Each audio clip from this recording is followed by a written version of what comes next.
Assalamualaikum warahmatullahi wabarakatuh. Alhamdulillah wassalatu wassalamu ala rasulillah. Sahabat yang dicintai Allah, siapa di antara kita yang tidak pernah marah? Saya yakin semua pasti pernah marah.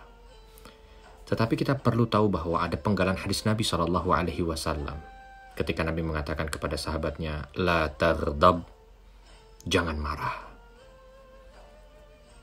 Ini penggalan sebuah hadis yang sangat terkenal. Jika kita ingin mengikuti petunjuk Nabi, maka hendaklah kita mengetahui rahasia marah. Dan mengapa harus marah? Karena perintah Nabi, la taghdab, jangan marah. Bahkan ditambahkan dengan kalimat falakal jannah, maka kamu akan mendapatkan surga. Tetapi sepertinya tidak mungkin kalau kita tidak marah, begitu kan? Yang keluar dari benak kita. Sahabat yang dicintai Allah, marah itu terjadi dengan sangat cepat gitu ya, ringkas. Itu terjadi saat kita kehilangan kendali terhadap perilaku, atau di saat kita kehilangan kendali dalam mengelola hawa nafsu.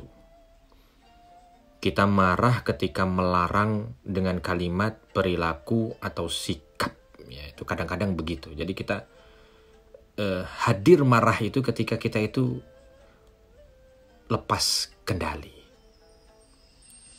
Contoh, jika jalanan penuh dengan mobil macet,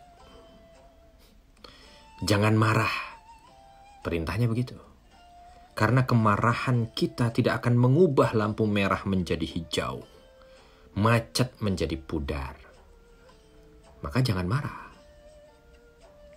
Karena marah itu akan membakar emosi, menambah tekanan darah.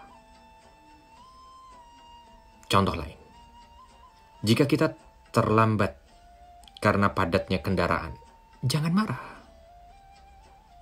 Karena itu tidak akan menghantarkan kita, membuat kita tepat waktu. Tidak, jangan marah. Tapi katakan, qadarallah wa ma syaa fa'al. Bahwa apa yang sudah ditakdirkan Allah pasti terjadi. Selanjutnya, tinggal kita harus datang lebih awal. Ketika kita ingin melewati jalan yang mungkin biasanya macet, kan begitu.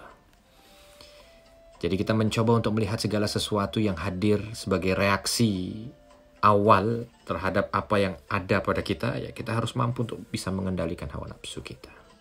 Sehingga tidak marah, tapi kita mampu untuk bisa menyikapinya dengan cerdas. Kadang-kadang ada omongan-omongan yang tadinya awalnya cerita, nyaman, enak, tapi lama-lama membakar emosi gitu. Ingat ya, segala sesuatu yang membakar emosi itu, dan ketika menghadirkan amarah, maka dia pada hakikatnya membakar surga kita.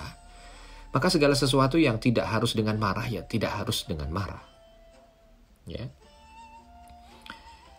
Contoh lagi, mungkin kalau kita tersinggung karena ada orang yang mengkritik, atau ada yang bicara dengan nada keras dengan kita, ya husnuzon lah. Mungkin dia tidak dapat menemukan cara untuk menasehati kita, kecuali dengan nada yang seperti itu gitu ya. Jadi yang kedua husnuzon. Apapun yang ada itu mencoba untuk kita cari prasangka baiknya ya. Kenapa dia begitu? Oh kenapa kok dia nada tinggi? Ya, karena mungkin nadanya begitu mungkin. Oh kenapa kok matanya begitu? Oh mungkin karena memang gayanya begitu. Oh kenapa kok perilakunya begini? Oh ya mungkin. Karena manusia tidak ada yang sama, sahabat. Ya kan? Mungkin cara menyikapi orang dengan cara menyikapi kita berbeda. Sehingga janganlah pandang orang itu dengan cara sikap kita. Tapi mencoba untuk memahami bagaimana gaya yang ada pada dirinya. Sehingga husnuzon itu ya bisa membuat kita sedikit lebih adil dalam menyikapi sesuatu sehingga tidak harus langsung diawali dengan marah. Ada seorang yang mengatakan bahwa apabila sebuah masalah dihadapi dengan kondisi marah, saat itu terhentilah peluang mendapatkan kebenaran karena setiap orang akan mempertahankan pribadinya. Benar juga kalimat ini ya. Lalu mungkin ya, jika kita berdebat dalam sebuah masalah, carilah kebenaran bagaimanapun caranya. Jangan hanya sekedar ingin menang sendiri. Oleh karena itu Imam Syafi'i mengatakan, tidaklah aku berdebat dengan seseorang kecuali aku hanya berharap agar Allah memperlihatkan kepada diriku tentang kebenaran. Masya Allah, kalimat Imam Syafi'i dalam sekali ya. Jadi ketika ingin berdebat, berbicara, diskusi, mencari solusi, yang ada dalam benak Imam Syafi'i bukan bagaimana pendapat saya itu bisa diterima, bagaimana saya harus menang, tidak. Tapi bagaimana dengan ini Allah berikan kebenaran. Allah nampakkan kebenaran. Karena memang doanya kan begitu ya. Allahumma arinal haqqa haqqa warzuqna tiba. Ya Allah, tunjukkan kebenaran itu adalah kebenaran bagaimanapun caranya. Dan mampukan aku untuk bisa mengikutinya. Kan begitu. Ada kisah menarik sahabat yang dicintai Allah. Dari seorang penasehat khalifah. Masya Allah. Penasehat khalifah namanya Maimun bin Mahran. Ini bukan sembarang khalifah juga dia menjadi penasehatnya. Ini menjadi penasehatnya Umar bin Abdul Aziz ya. Masya Allah, khalifah ternama dari dinasti Bani Umayyah kan. Nah ini penasehatnya. Kala itu dia mempunyai budak yang saleh. Budak yang saleh taat kepada Allah. Saat budak tersebut menghidangkan makanan kepada beliau, tiba-tiba kakinya itu kepleset. Sehingga kuah makanan yang ingin dihidangkan itu tumpah ke badan Maimun, sang penasehat khalifah. Ya jelas saja lah, Maimun langsung marah gitu ya. Pada saat akan memukulnya, ya ini tadi yang disebutkan ya, ini spontanitas gitu ya. Pada saat ingin memukulnya, budak itu tiba-tiba berkata, Tuan, tahan dulu. Laksanakan perintah Allah. Penasehat sang khalifah, yang tentunya juga punya kapasitas ilmu. Lalu ada budak yang taat. Ketika ingin dipukul oleh tuannya, karena kesalahan dirinya kepleset sehingga kuah itu mengenai tubuh tuannya, di saat ingin dipukul, budak ini mengatakan, Tuan, laksanakan perintah Tuhanmu. Wal kadhiminal ghaidh. Langsung dibacakan ayat dalam surah Ali Imran ayat 134. Mendengar ayat itu, wal kadhiminal ghaidh, dan mereka orang yang menahan amarahnya, Maimun saat itu langsung berkata, baiklah, aku akan tahan amarahku. Lalu budak itu melanjutkan dari ayat ini, wal afina 'anin nas. Maafkanlah orang. Kau sudah tahan amarahmu, tapi aku bersalah, maka maafkan aku karena perintah Allah begitu. Maka Maimun juga mengatakan, engkau ku maafkan. Lalu budak ini berkata lagi, kerjakan lanjutannya wahai Tuanku. Wallahu yuhibbul muhsinin. Karena ayat itu ditutup dengan kalimat itu, Wallahu yuhibbul muhsinin. Allah menyayangi orang-orang yang berbuat baik. Maka Maimun kala itu langsung mengatakan, aku akan berbuat baik kepadamu, mulai saat ini engkau merdeka karena Allah. Masya Allah ya. Yang harusnya berbuah marah, tapi ternyata berbuah ihsan gitu.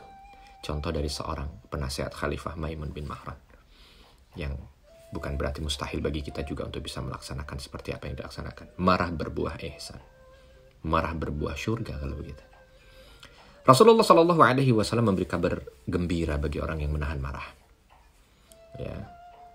Dalam sebuah hadis riwayat Abu Dawud, beliau bersabda, siapa yang mampu menahan amarahnya, padahal dia mampu untuk melampiaskan kemarahannya, maka Allah akan memenuhi hatinya dengan iman dan rasa aman. Masya Allah. Maka jika kita terbiasa marah terhadap apa yang kita tidak sukai, tidak akan terbuang kemarahan itu di dalam diri kita. Orang yang mudah marah ketika dia dihina, sebenarnya memang pantas untuk mendapatkan penghinaan. Tetapi ketika dia mampu untuk menahan amarahnya, sebenarnya dia sudah mendapatkan syurganya. Ada orang bijak berkata, kamu akan belajar dari kehidupan ini jika kamu memperhatikan seorang pemadam kebakaran.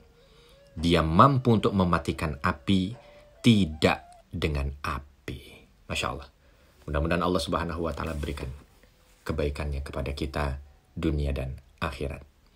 Saya Arifin Nugroho untuk sahabat sekalian. Assalamualaikum warahmatullahi wabarakatuh.